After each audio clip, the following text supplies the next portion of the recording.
minutos. É, eu já comecei a gravar aqui, vou esconder a Larissa já tá falando aí.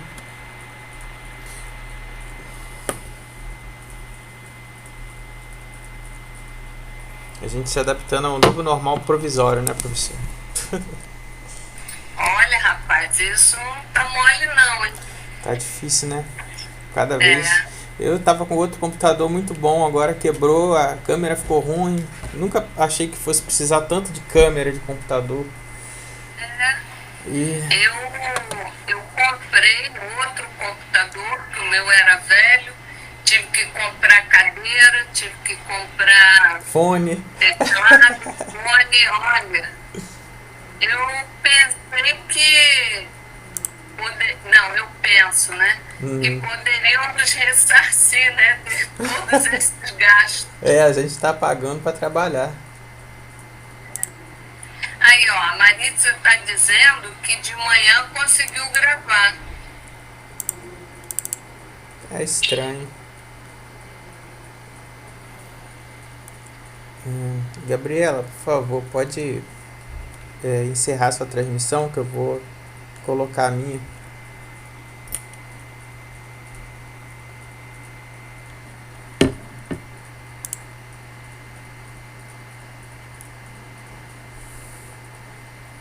Vou só esperar dar uma hora. Aí a professora Miriam faz aí as apresentações. Eu vou começar, porque aí a gente dá tempo e a gente entra direitinho, né? Tá ótimo. Assim, é um prazer muito grande. Sejam bem-vindos ao nosso semestre. É assim muito bom estar com todos, apesar de estar distante, mas com certeza vamos trabalhar muito bem juntos, né? Eu agradeço a presença da professora Maritza, que está conosco, é do nosso departamento, da área de gerência, né, da administração de enfermagem. E assim eu quero dizer que vocês são muito bem-vindos, tá? E qualquer dúvida, não fiquem com dúvida. Nós criamos, a Amanda, né? Ramiro criou um grupo no WhatsApp, então pergunte, não espere para perguntar, pode ficar à vontade. E aí nós queremos agradecer ao professor Jorge, né? Que Eu é que assim, agradeço. muito querido, é assim uma pessoa que a gente trabalha há muito tempo. E aí eu fico olhando para o Jorge assim e fico me lembrando, né? O Jorge foi aluno nosso, né, Jorge? É, faz muito Assim, tempo.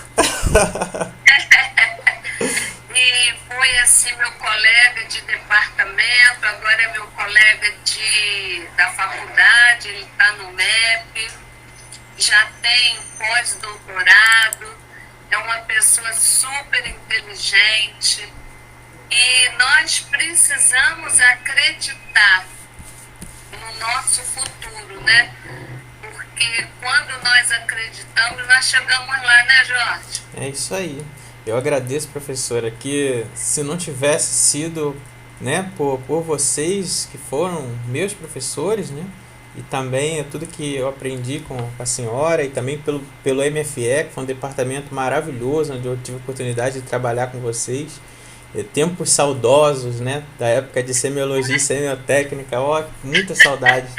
Mas fico muito feliz pelo convite, viu? Agradeço a gente estar aqui junto hoje, pessoal todo do Gespro e aos alunos, né, que sejam bem-vindos. A gente está começando o semestre, tomara que dê tudo certo. Já está dando, né? Apesar de todas as pedras que a gente encontra pelo caminho, mas a gente consegue sair fortalecido, né? Isso mesmo. E aí, assim, apresentar o professor Jorge, né? A gente não tem assim nem palavras, né? Porque na realidade ele faz mil coisas e aí tem vários projetos de extensão, vários projetos de pesquisa, diferentes parcerias. Aí a gente levaria só esses 50 minutos para apresentá-lo, né? Ah, não precisa, que isso. O pessoal vai me Então, conhecer. e aí então nós vamos, já são 14, 2 minutos, ele tem que ministrar aula às 14h50 e como nós temos que aprender muito, eu já passo a palavra para ele iniciar, tá bom? Vou fechar a câmera para ficar melhor e o som também, tá bom? Tá Qualquer bom. coisa eu tô aqui. Muito obrigado, professora. Eu vou começar a apresentar a tela agora, pessoal. Boa tarde. Quem não me conhece, sou o professor Jorge. Eu acho que vocês viram aí alguns projetos, né, que a gente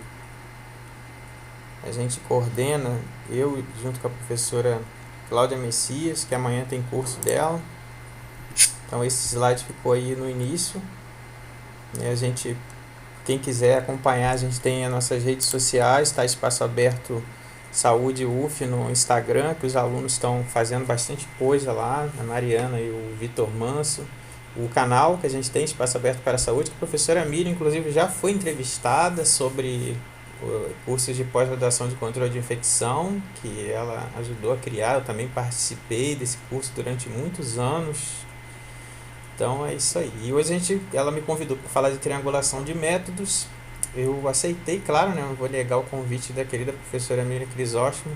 A gente vivia se agarrando pelo corredor, né, professora? No bom sentido. Agora a gente não pode nem abraçar mais, tem que esperar. Mas eu fico lembrando pelas fotos, né? Aí eu fico mandando foto para ela, da gente agarrado pelos corredores, abraçado lá. Então, a gente vai falar de triangulação de métodos. Eu coloquei introdutório, né? Porque quem sou eu para poder dizer que a gente vai aprender tudo sobre triangulação de métodos nessa exposição. Mas garanto para vocês que vocês vão saber alguma coisa no final.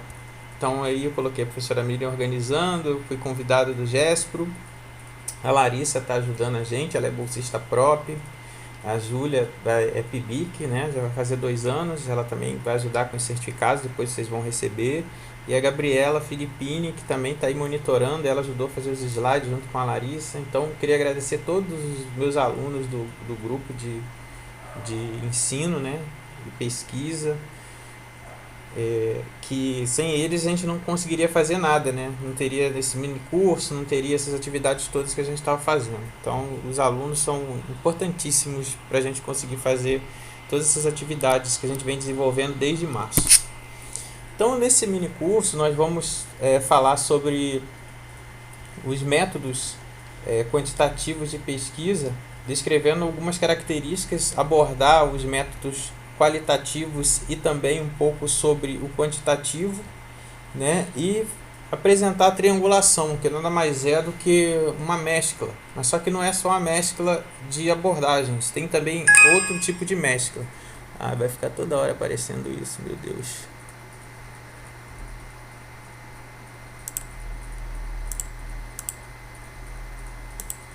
Foi mal, gente. É porque esse computador aqui é o antigo, o novo eu não sei onde foi parar. A câmera tá ruim.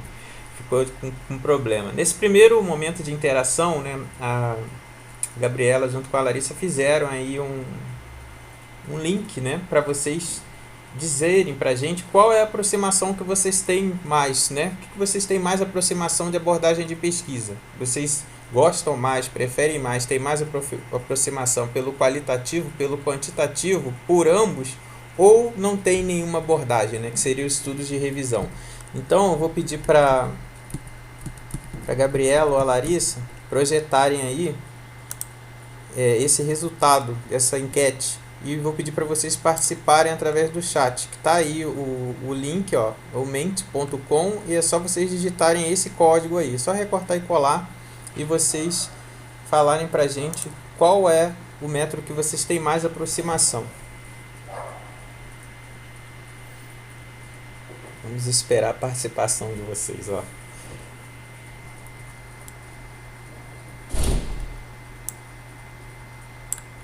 Opa! O pessoal prefere mais revisão, outros ambos, qualitativo. Eu acho que o qualitativo vai ganhar disparado, né? Mas vamos ver. Eu, quando comecei a fazer pesquisa também, quando eu trabalhava com a professora Miriam, no MFE, eu gostava muito do método qualitativo. Depois eu fui mudando. É interessante, ó.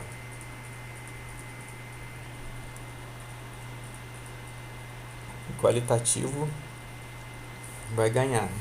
Provavelmente. Ambos. Algumas pessoas preferem revisão, depois eu vou até explicar porque que eu botei ele sem abordagem, né? Porque é uma confusão, as pessoas acham que estudo de revisão bibliográfica é qualitativo, mas ele não envolve pessoas, nem cenário, nem campo, nem nada disso. Então a gente já tem aí uma ideia mais ou menos, né? De que a preferência de vocês seria o qualitativo. Eu vou printar essa tela aqui para poder a gente colar lá como resultado. Você já tem a participação de vocês, então pode, por favor, deixar de transmitir para eu poder voltar aqui os slides.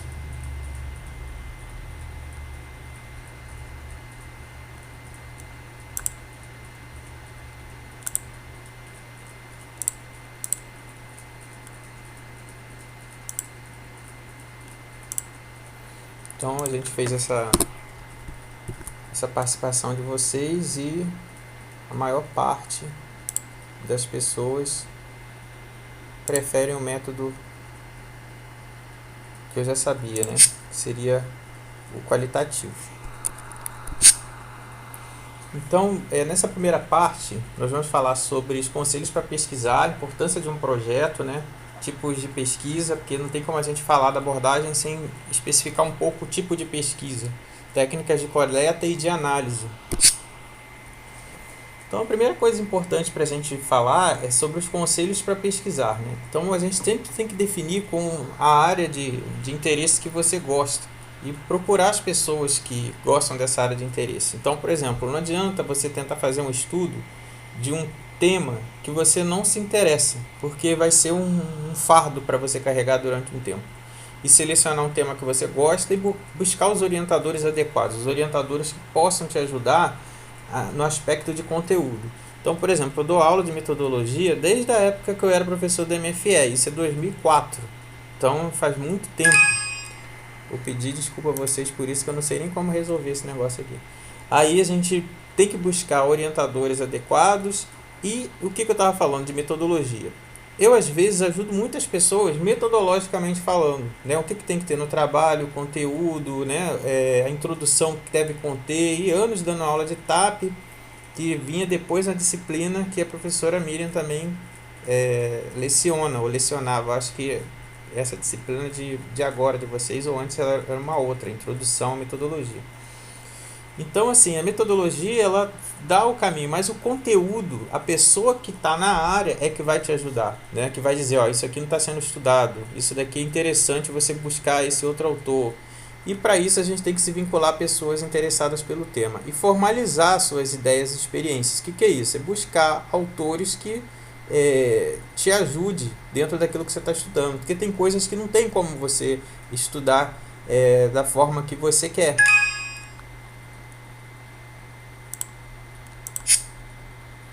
Então, a importância de um projeto, né? Então, a primeira coisa que você tem que pensar é que não existe um modelo único para estruturar um projeto de pesquisa. Depende muito da natureza do problema que você está investigando. Então, o método, ele vai te dizer o caminho. Então, o projeto, se você não fizer ele de uma maneira bem estruturada, se você não planejar suas ações, fundamentalmente, né, desde o início, o que você quer encontrar no meio, o que você vai querer encontrar como resultado no final, você pode se perder. Então, a função principal de um projeto é você controlar suas atividades e garantir que você chegue aos resultados esperados. Então, as perguntas, segundo Minayo, de um projeto é você colocar o que pesquisar, né, que seria o seu objeto, ou o problema de pesquisa, que é uma dúvida, e não é um problema do mundo real, tá? As pessoas confundem muito isso. Então, o objeto de pesquisa é uma coisa, e o problema de pesquisa é uma dúvida. Então, se você coloca lá que o seu problema de pesquisa seria uma dúvida, então qual o número de carteiras necessárias numa sala para atender destros e canhotos? Então, isso é um problema de pesquisa. Então, você vai responder buscando na literatura, né? E qual o objeto disso? Né? O objeto seria o número adequado de carteiras para destros e canhotos. Então, muitas pessoas às vezes confundem problema de pesquisa com problema do mundo real. Por exemplo, o alto índice de infecção de catéter. Isso é um problema do mundo real. Agora, se você faz uma pergunta sem estar prejudicada, né, sem ter a resposta, sem ser uma pergunta capciosa, como por exemplo, existem fatores relacionados à infecção de catéter? E você for buscar essa resposta, é um problema de pesquisa válido, né? Hoje em dia é muito comum, as pessoas já colocam logo direto, né? Quais os... porque já sabe que existe. Mas, fundamentalmente falando, metodologicamente falando, se você já coloca quais, você está dizendo que tem. Então, se você está dizendo que tem, não precisa de pesquisa. Então, a pesquisa ela quer descobrir algo inovador, entre aspas, né? Porque a pesquisa nem sempre ela busca, ela acha algo novo, né? A gente pode dar o exemplo até das vacinas que a gente está vendo hoje no tempo de coronavírus, né? As vacinas, a vacina que está dando mais certo, por enquanto, ela é de uma técnica antiga, né? De pegar um vírus, modificar o material genético interno e aquilo ali fazer uma vacina. O que seria inovador? O inovador seria a vacina RNA, que nem saiu ainda da ideia, né? Eles estão tentando fazer e não se sabe o que aquilo ali poderia fazer. Isso seria algo novo, né? Que seria injetar o RNA no corpo de uma pessoa. O que será que isso vai causar? A gente não sabe, né? Então, isso seria na escala de bilhões de dólares para poder fazer isso. Então, está parado, né? Por que pesquisar? Então, seria a justificativa, né? De você dizer qual é o que você vai fazer, né? Por que é importante você estudar isso? Isso do ponto de vista pessoal e do ponto de vista também da área que você está investigando. Ou seja, você tem que justificar com autores, dizer por que é importante, né? Para que pesquisar seria o objetivo, né?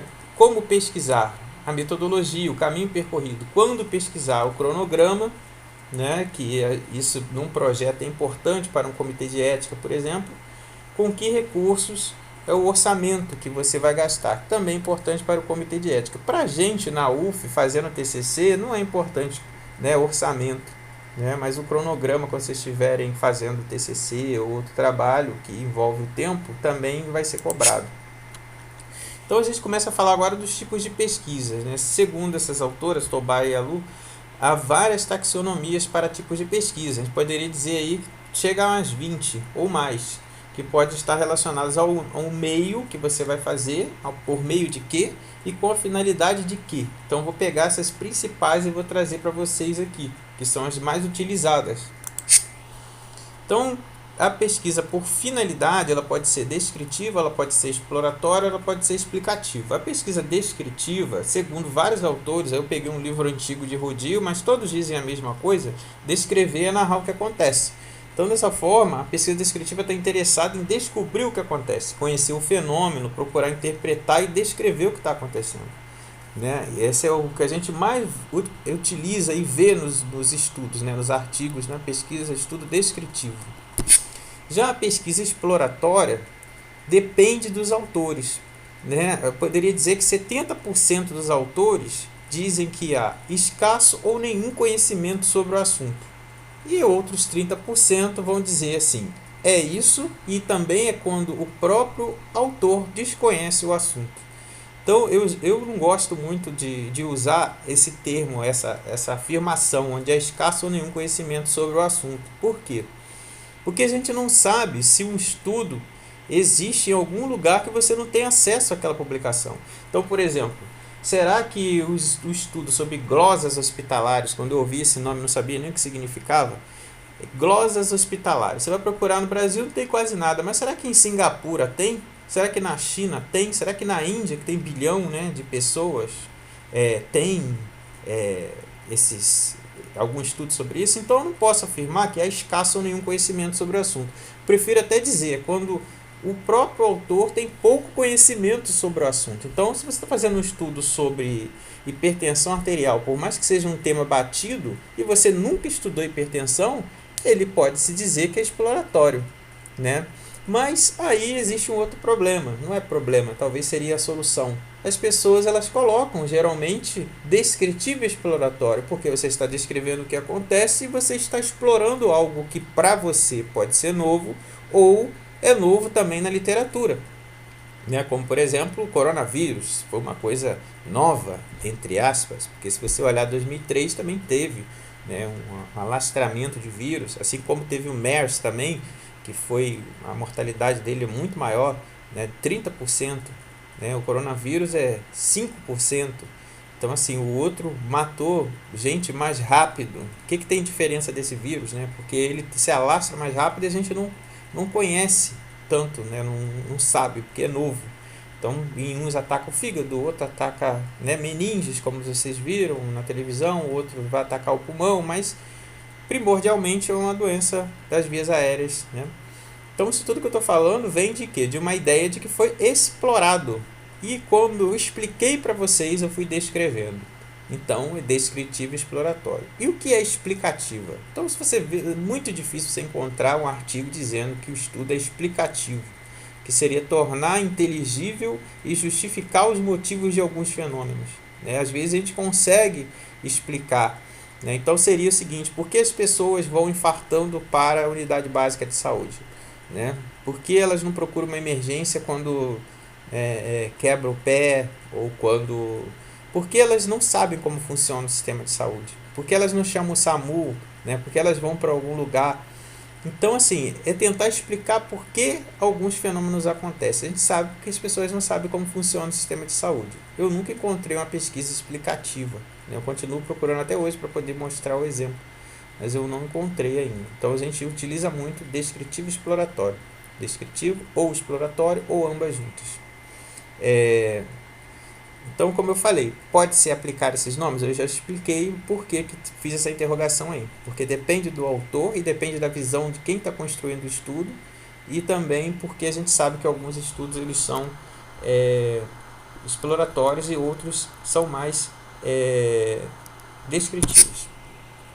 Agora a gente vai falar do meio. Antes a gente falou com a finalidade de. Então, com a finalidade de ser exploratória, finalidade de ser descritiva, finalidade de ser explicativa.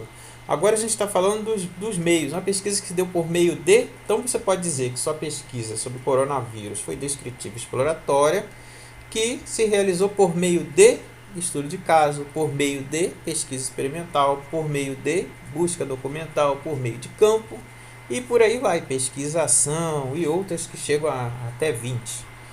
Então o que acontece? A gente às vezes esquece de colocar na metodologia os detalhes, né? Porque assim, tá bom, botei que é explicativa. Não, você tem que dizer o meio. Por meio de quê? É por meio de revisão bibliográfica? Então a de campo é realizada onde ocorre o fenômeno, a documental é realizada com base em documentos públicos, a experimental, pesquisa empírica, onde se analisa o problema sob determinadas condições, né? E não necessariamente a pesquisa pode ser com medicamentos, tá? Porque as pessoas pensam sempre nisso. A pesquisa experimental é um medicamento novo, né? É uma vacina nova. Não necessariamente. Tem um estudo feito por enfermeiras e nutricionistas que praticamente modificou a forma de você alimentar as crianças, né? Os 10 passos da alimentação saudável foi modificado. Por quê? Antes era a cartilha da criança e o outro, o que eles colocaram? Colocaram a cartilha nova nesse estudo, né? Com os 10 passos da alimentação saudável. E depois avaliaram e compararam. O que era o tradicional? O tradicional era a cartilha da criança, né? Com papinhas de sal a partir dos 6 anos. E o alternativo era você falar dos 10 passos da alimentação saudável. Depois foi feita a análise após um acompanhamento e repare que eu não estou falando de nenhuma vacina e nenhum remédio, e esse estudo é experimental, e no final decidiu-se que, né, concluiu-se, né, que você dando a alimentação correta com os nutrientes adequados de cada tipo, né, de ingrediente, você teria um desenvolvimento neuromotor, cognitivo da criança melhor. Então, o que o Ministério da Saúde fez? Adotou a cartilha dos 10 passos de alimentação saudável. Então, os estudos experimentais, que é um tipo de pesquisa por meio, dá uma modificação, né, um impacto muito maior na sociedade, né, para a comunidade. E, geralmente, esses estudos eles são considerados padrão ouro, são os melhores de todos. Estudo de caso, né, que é o estudo de um caso, aí epidemiológico, de doença, de uma pessoa, de uma família, já começa a ficar sociológico, de um produto, de uma região. Então você está estudando a tribo de índio, então é um estudo de caso, pode ser também. Quem é que vai definir esses tipos de pesquisa por meio? Você. E aí a gente chega ao elefante branco, que é a revisão bibliográfica.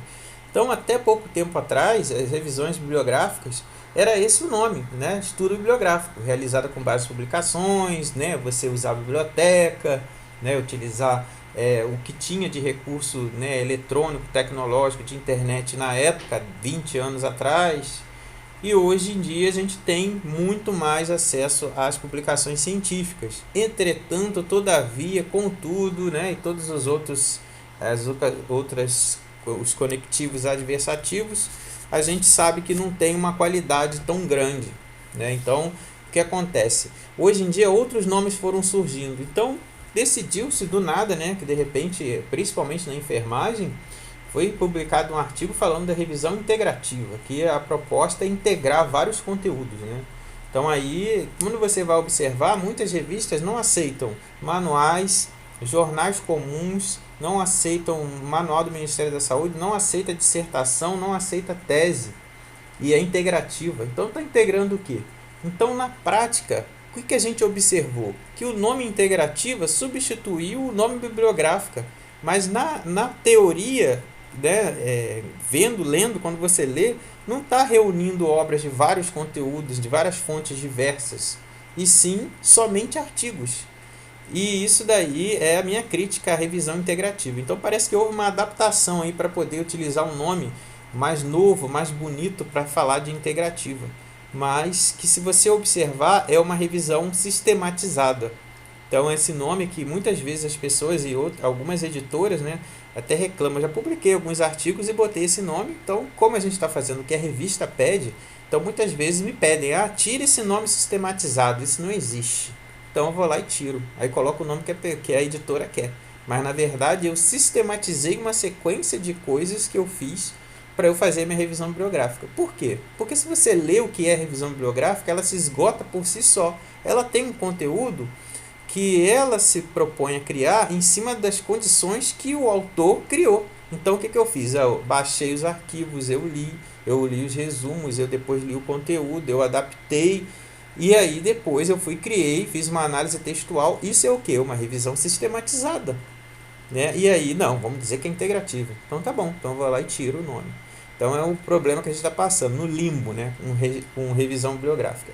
E uma outra coisa importante para falar para vocês, alunos interessados, pesquisadores e quem está aí, que se inscreveu no curso, é que toda pesquisa ela tem uma revisão bibliográfica. Então, todos os trabalhos têm. Então, desde o mestrado, doutorado, tudo que você vai fazer tem uma parte que é revisão. E dependendo de como você for orientado e como você for fazer, aquilo ali pode sair um artigo só daquela parte da revisão. Por isso que eu estava falando da qualidade. Então, demorando bastante nisso, que eu tenho que explicar isso muito bem, porque senão depois todo mundo confunde tudo. Então, a sistematizada seria você sistematizar. É a mesma coisa que dizer que é integrativa, só que um nome mais real, né? E o que é sistemática? Aí é que vem o problema. Muitas revisões, então, para quem entende isso, depois fica até rindo dos estudos quando aparecem, né? Quando a pessoa fala assim, olha só isso aqui.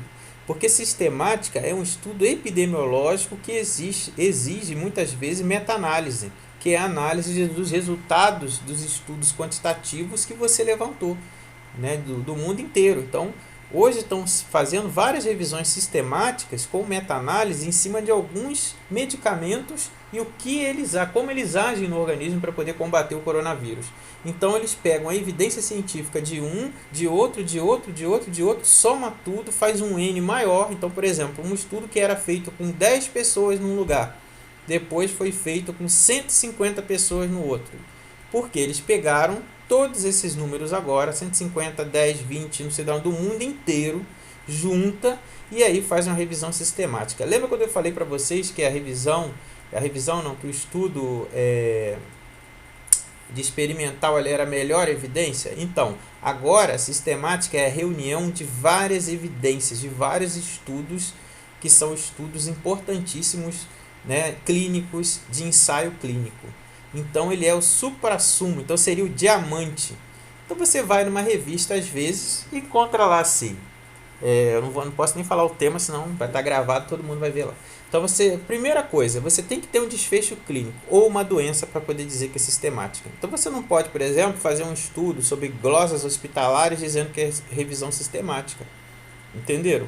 Ou se você não pode fazer um estudo sobre algo burocrático, administrativo e dizer que é revisão sistemática, porque não tem desfecho, não tem uma doença, não tem um final que seja um teste de alguma coisa. Então a gente utiliza o nome erroneamente. Então o certo seria falar que o estudo é bibliográfico, né, por meio bibliográfico. E você, ou querendo inovar, dizer que é sistematizada, que é você sistematizar algo. A sistemática é a tradução de inglês de Systematic Review, que é um estudo epidemiológico que exige a junção do N estatístico. N é o número de pessoas participantes de estudos clínicos, né, experimentais do mundo todo. Então você vê esses trabalhos de pós-doutorado fazendo revisão sistemática. Então não confundam isso, pelo amor de Deus.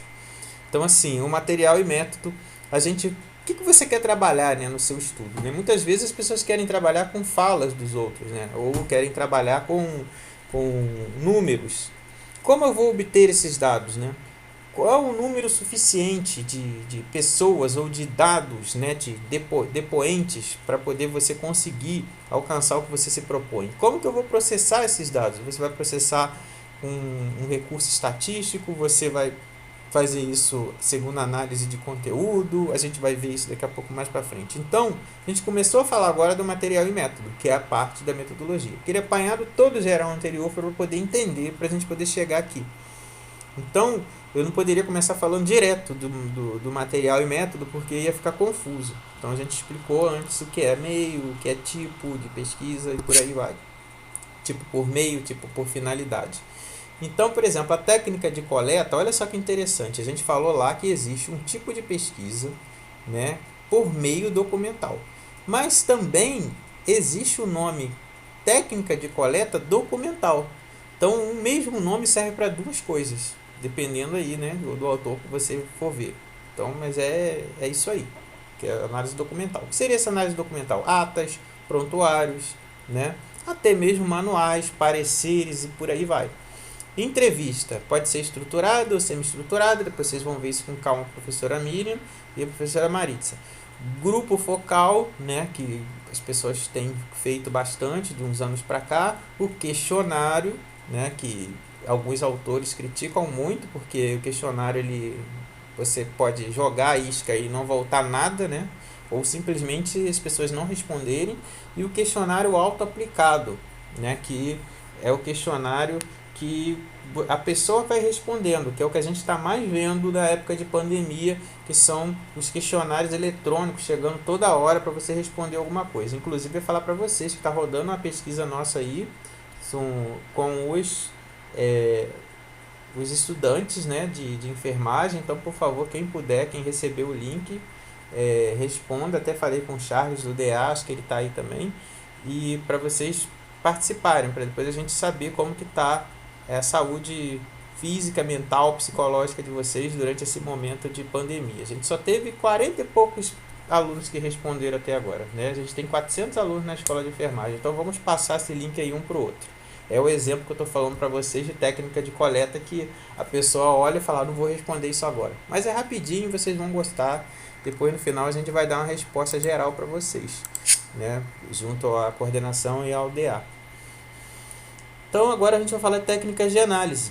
Então existe a análise de conteúdo, a análise de discurso, representações sociais, leitura, interpretação e formação de categoria. Então isso depende de como você está trabalhando seus dados. Então se você está analisando um discurso duro, você está lendo um texto, você está vendo uma fala de alguém, né, de atas, né, de reuniões. Você pode fazer uma análise de conteúdo. Existem programas que ajudam a fazer isso também, que não são estatísticos. Eles leem as palavras que estão se repetindo e vai mostrar para você como que aquilo ali se comporta, né? Formando nuvens. Né? A gente poderia ter feito uma nuvem no nosso momento de interação, mas aí a gente colocou de forma fechada para poder ter um resultado mais direto. A análise do discurso, onde você tem que acompanhar todo o discurso, toda a história. Porque o que acontece? Uma coisa é você falar algo isolado, separado. A outra é você analisar toda a conduta e o discurso do antes, durante e depois. Aí você vai ver que muitas pessoas se contradizem. Então é algo mais profundo, mais elaborado.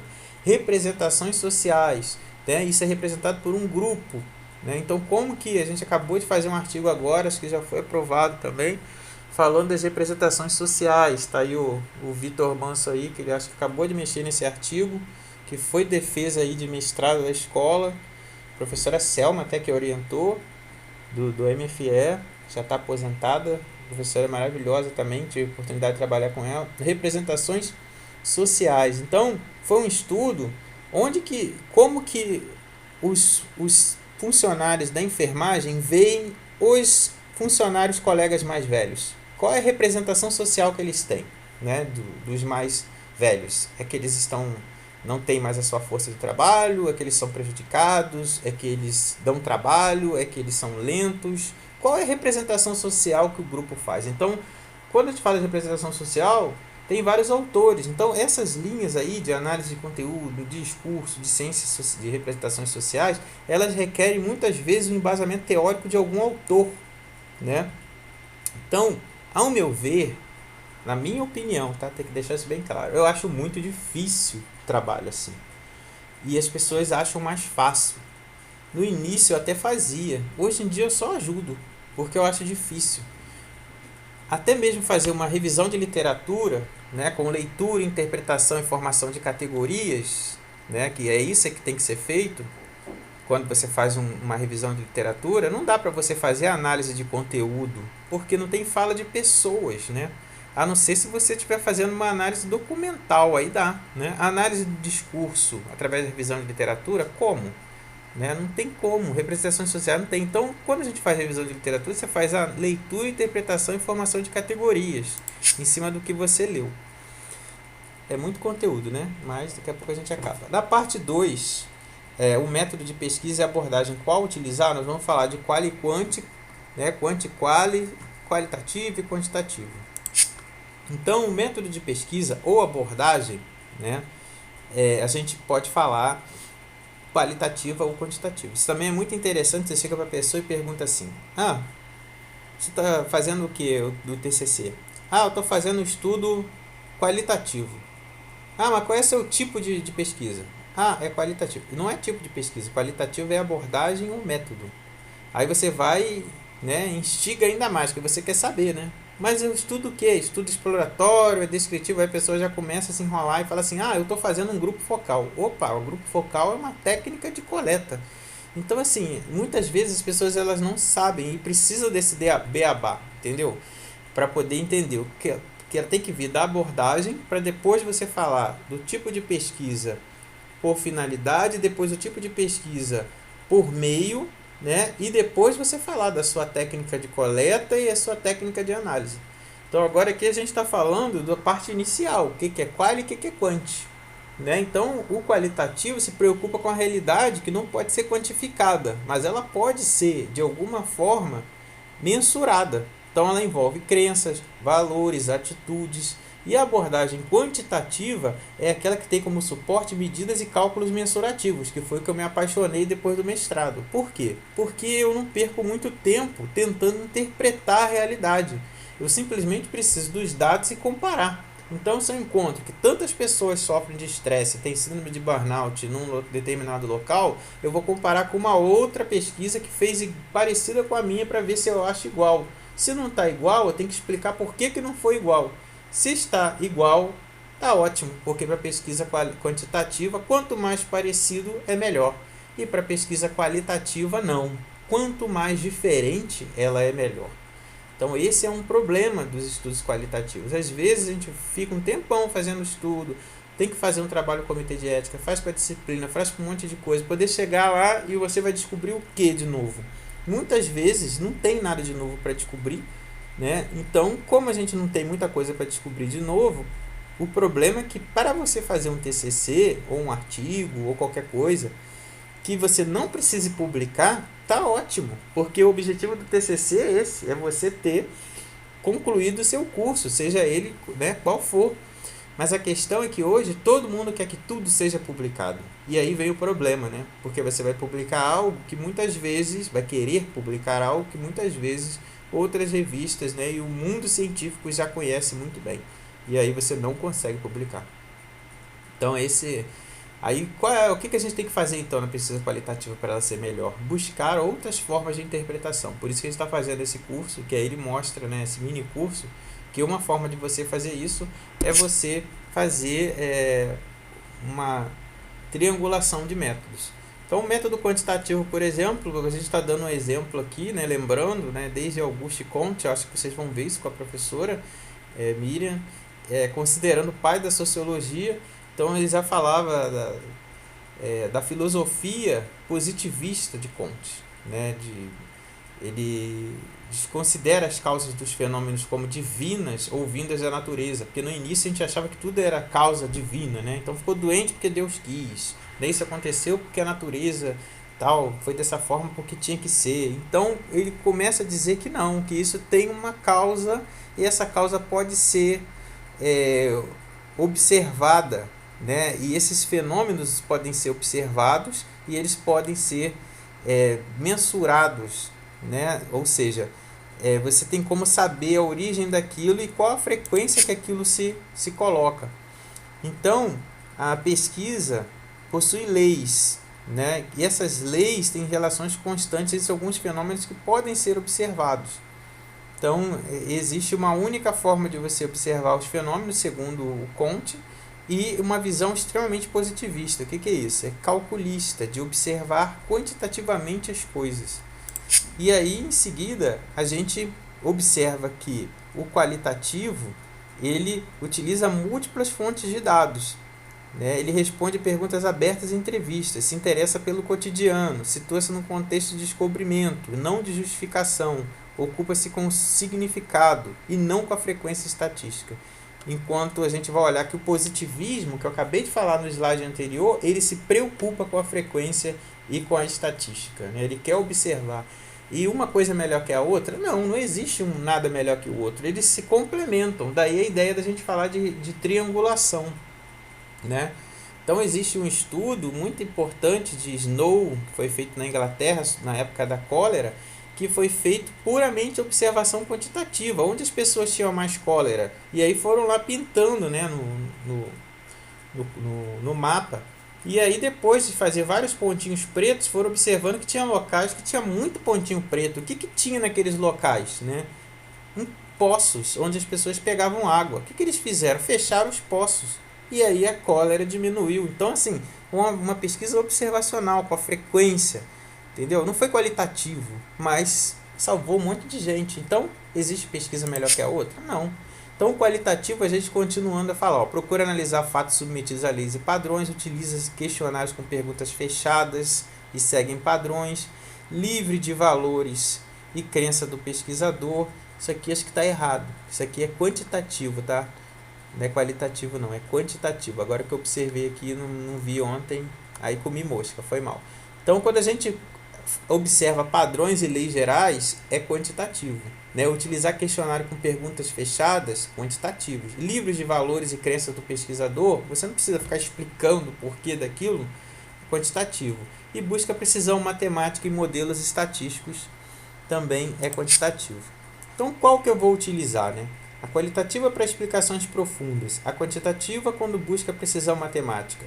Para compreender o significado de um fenômeno e levantar os dados, qualitativa. Quando é necessária descrição numérica, quant. Para estudar fenômenos muito específicos, quali. Quando é preciso generalizar os resultados e comparar, quant. Quando eu vou me preocupar mais ou me ocupar com o significado do que com a frequência, é quali. Quando eu quero ver a possibilidade de repetição dessas medições, quant. Daí a utilização muito em pesquisa quant de questionários validados, enquanto que na qualitativa você inventa o seu questionário, sua lista de perguntas, sua entrevista, tá? Então aqui vem uma figura que eu não sei se foi a Larissa Gabriela colocou, que vem mostrando o método quantitativo, né? Uma pessoa fica ali atrás da moita observando e vê que alguém ganha a cada 30 picolés vendidos, ganha um grátis, né? E do lado de cá, na qualitativa, a gente observa que a pessoa que está entregando o picolé pergunta: o que você sentiu, né, quando você recebeu um picolé grátis, né? Aí a pessoa fala: eu me senti excitada, né, no sentido de agitada, no sentido de é, feliz, né? E um pouco assustado, né? Aí a pessoa pergunta, mas por que você acha que, né? Por que você sentiu isso? Então, isso é para mostrar que uma coisa é você ver a frequência, a outra é você aprofundar, né? Então, esse é um exemplo aqui para a gente ver bem a diferença das abordagens. Então, o que a gente coloca no estudo, né? Quando a gente está fazendo o estudo, por exemplo, de opinião das pessoas, né? O que acharam da aula? Ah, eu achei mais ou menos, achei boa, achei que poderia ter falado mais disso, achei que poderia ter mais figura.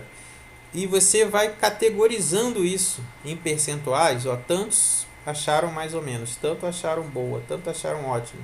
Isso não significa que a pesquisa ela é quantitativa, tá? Então você pode utilizar gráficos, tabelas e várias coisas e seu estudo continua sendo qualitativo, porque você está interpretando aquilo ali segundo a sua visão de mundo.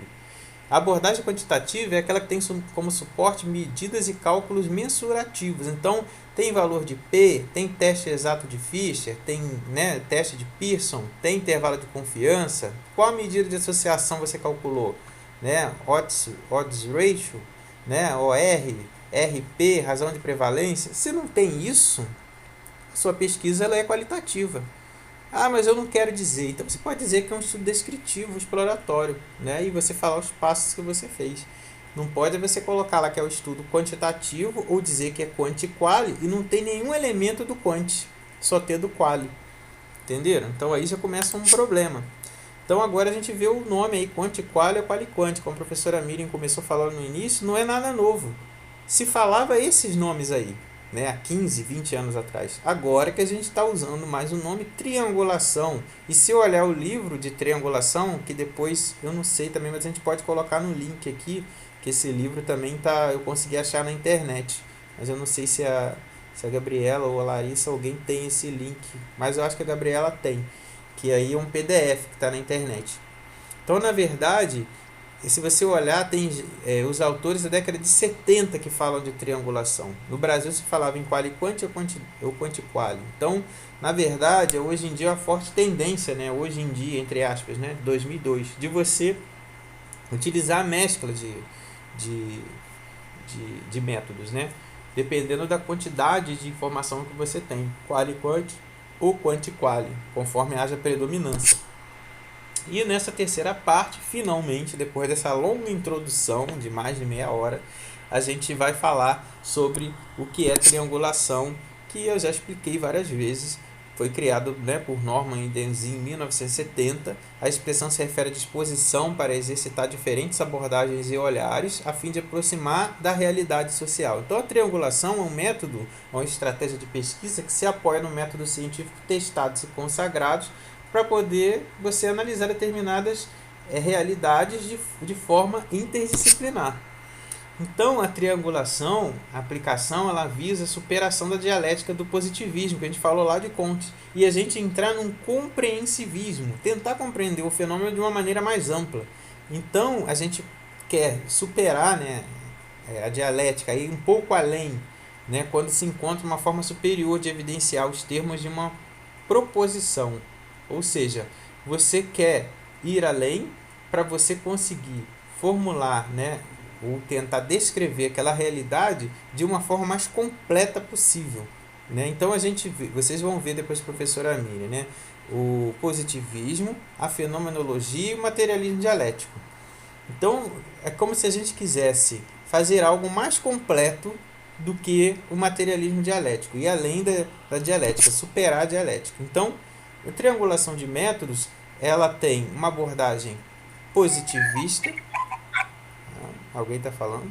A abordagem positivista e compreensivista, né? Ela envolve métodos qualitativos e quantitativos e ela envolve diversos desenhos de técnicas. Então, quando a gente fala triangular, parece que é só... Que a minha dúvida, quando eu fiz a disciplina que tinha isso, na época do doutorado, foi exatamente isso. Por que triangulação? E a professora falava para mim, é porque é o qualitativo e o quantitativo. Eu falei assim, mas são 3 pés. Aí ela falava, mas é a sua visão, é a terceira. Mas já superei esse entendimento, que vai muito além. Que não é só a nossa visão. Porque quando a gente vai fazer, existem vários desenhos e técnicas que você pode utilizar, né? E a gente vai ver já já. Então, para Minayo, nesse livro que que tem o link aí que depois a gente pode até mandar por e-mail, os diferentes métodos e técnicas são vistos como grandes meios pelo qual você pode observar a realidade. Então, devem ser triangulados com precisão científica, levando em conta a especificidade e adequação de cada objeto, né? Cada processo de avaliação. Então, de forma distinta e ao mesmo tempo combinadas. Então, às vezes você pega uma tese e vê lá, a pessoa fala que é quanti-quali, né? Como eu já expliquei para vocês. Então, vai ter a parte qualitativa. Quando você vai olhar a quanti, não tem análise estatística. Ou então o contrário. Você tem um monte de coisa quantitativa, análise estatística e tudo mais, mas quando você vai olhar a parte quali, você não observa uma análise qualitativa das falas, né? Segundo algum autor, ou a profundidade da análise daquele discurso, né? Então, isso é uma coisa que a gente tem que tentar fazer o mais completinho possível. Então, cada método tem forças e fraquezas próprias, estão sendo necessário escolhê-los conforme sua relevância. Então, além de utilizar com rigor a fim de reduzir o máximo as ameaças à validade de cada método. O que é a validade de cada método? Como aquele método é válido para poder explicar a realidade. Então, um estudo ele é válido quando ele explica detalhadamente e reproduz a realidade do que você está investigando, né? Porque você pode fazer uma pesquisa e ela não retratar a realidade. Então, a diferença de paradigmas entre as abordagens quantitativa e qualitativa não justifica a incomunicabilidade científica, ou seja, elas podem coexistir, né, e se complementarem e enriquecer o resultado que você encontra. Então, sendo assim, ao escolher utilizar a triangulação de métodos, né, qualitativo e quantitativo, entende-se que há processos que possam ser explicados, né, em sua magnitude e intensidade, ou seja, representando a realidade, né, como eu já falei para vocês. Então, essas combinações de desenhos são importantes para poder aumentar a validade do estudo, que eu já expliquei, como retrata a realidade fielmente. Então, uma delas pode ser a articulação de desenhos de séries temporais, de grupos de controle, né, não equivalentes, às vezes não são parecidos, mas você pode dizer o que um tem de diferente do outro. Então, para alguns autores, uma chave para a realização de 72 interpretações válidas é a capacidade de replicação, podendo se assegurar as conclusões. Ou seja, você pode ter 72 formas de combinações aí de métodos para você conseguir fazer uma triangulação.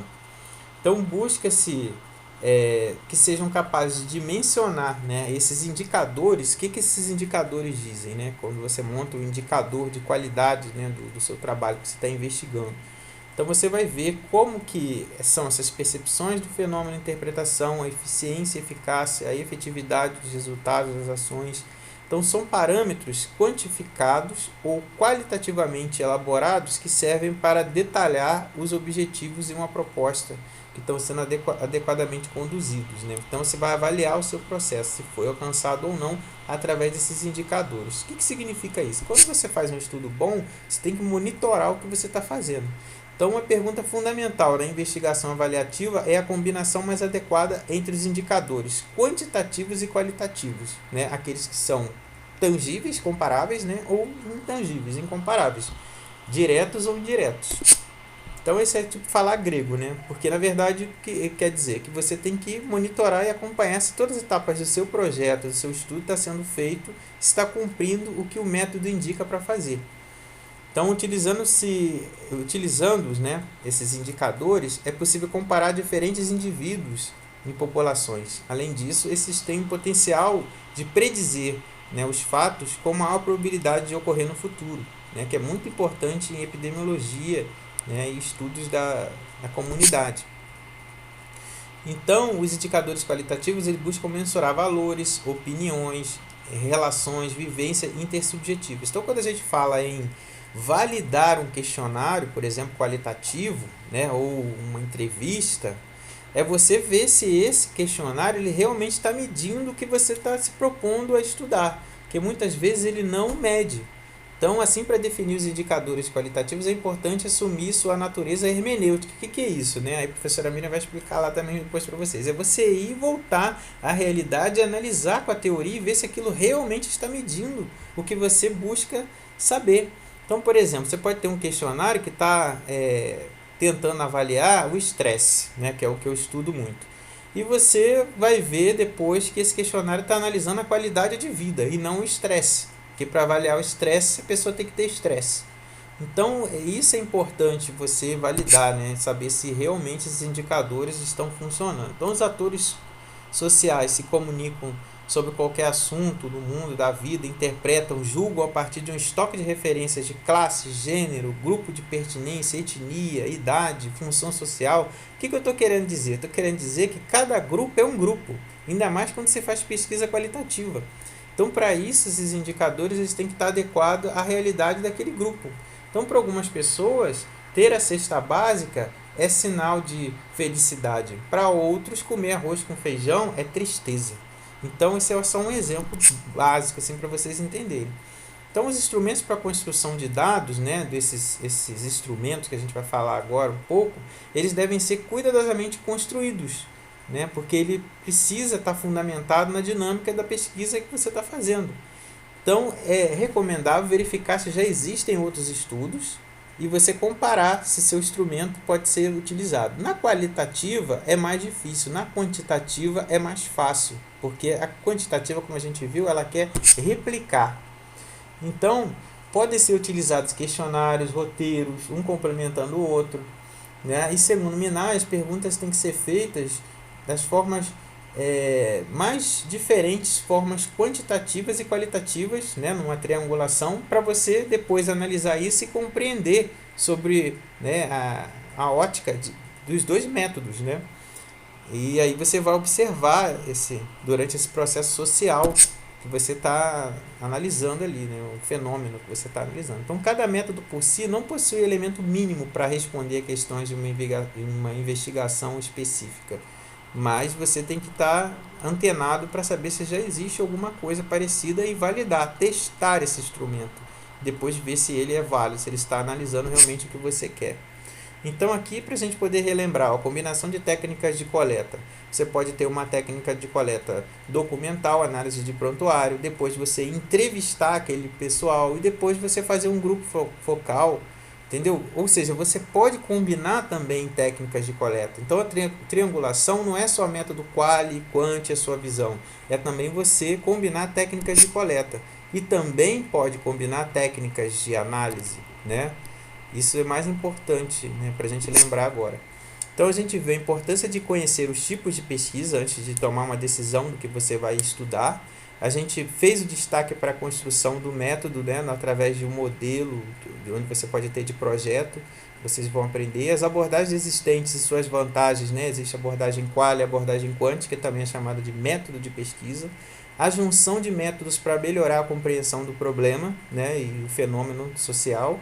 Vimos que existem indicadores de qualidade, esses indicadores ficou um pouco abstrato quando eu falei, mas é porque você que tem que decidir quais seriam esses indicadores de qualidade, né, de acordo com o seu tipo de estudo e do método, para você compreender o problema e ver se realmente está funcionando, né, a análise. Se você está coletando, depois vai analisar corretamente, tendo a junção de métodos adequada para compreender o problema. A triangulação de métodos amplia a visão e as interpretações de uma situação. Então aqui é o momento de dúvidas que eu vou abrir as referências principais, né, que depois vocês podem ver. Eu estou tentando gravar a tela aqui, tomara que dê certo. Esse aqui é o grupo Penso, acho que está todo o pessoal aqui. A Gabriela às vezes eu esqueço, mas ela está aí.